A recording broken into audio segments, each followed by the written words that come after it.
Okay, welcome to another short Factorio strategy video about a very specific part of a kind of obscure speedrun category, the wave defense category. The world record is inexplicably still mine, so sure, we're still thinking about it. So this is the first lane of smelting that I build. The mall, the first kind of iron mall has three assemblers here. I think we're going to put the engines ones down at the same time. I have some revisions to all of this that I'm thinking about. This actually needs to go further, doesn't it? And then, yeah, we want to get this online. This isn't the bit that's new. We're going to get to the bit that's new soon. Get all those out the way. And yeah, so at this point, my routing is kind of a mess, in the sense that I need to be at all the patches building more of everything. Oh yeah, we've also got always day on, so it's a strategy video so we can see things. But it is technically nighttime and we are getting attacked in the wave defense way. But yeah, most of my resources that I need to build all the next array of stuff are collecting here. So the longer I stay here, the better. But also, this is not where I need to be. I need to be back over at the patches building all the stuff. But it's also wave defense, and we've got some weird and new strategies that are kind of only available to wave defense. These are usually engines, and we're going to do that anyway. In fact, let's kick these off. 8, so I need another 8 here. And yeah, so the next things we need to build, there's a variety of things we need to build. Hey, there's a substation right here, so let's do those because we can. Hey, there's a stone furnace right here. Another thing we need to build is the steel process just kind of here, so we can do that.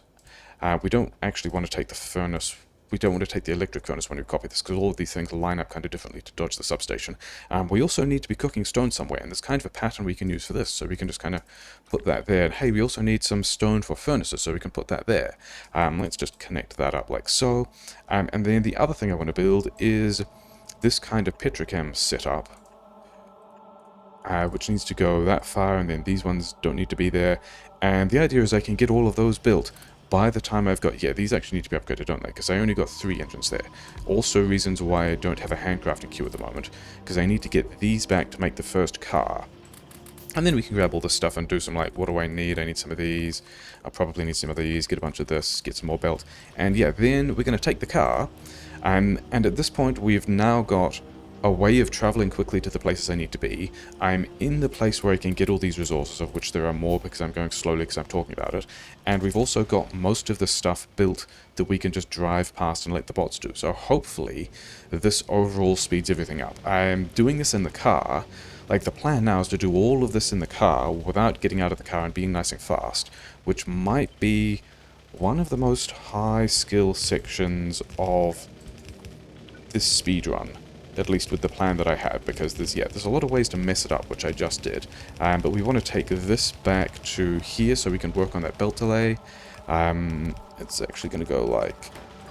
That's going to work, isn't it? Yeah. I also want to get this iron out of these furnaces before I lose too much of it to the steel processing. We'll kick that off as well, because we can.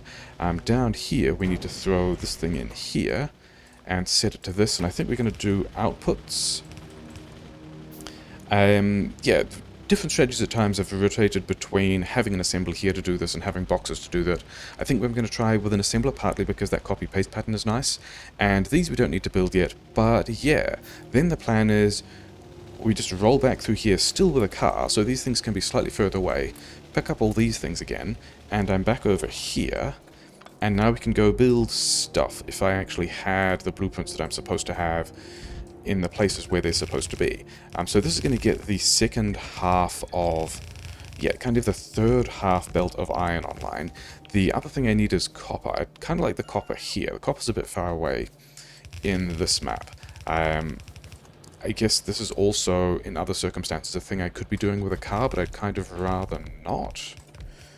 I think I'd rather roll into maps that have the copper super close. So did that actually get everything done we needed to? Kind of, yeah. We're getting this running. We want now this other first half lane of copper, and hopefully the plan is all of that gets built faster, because we were sitting at our mall collecting stuff for longer. We got the engines out, so we were able to get to the places faster. Yeah, this is normally the point where these two lines continue, and we do a little green chips build and all that kind of stuff. that's mostly the innovation I wanted to show today. Yeah, I think this car building thing is going to be interesting, because if I do it well, it's going to be insane. If I do it badly, it's going to look like a complete mess and will be just faster to walk everywhere. But yeah, that's the new thing I wanted to show off today. Maybe this only saves 30 seconds. 30 seconds is still quite a big deal, though. Yeah, wave defense.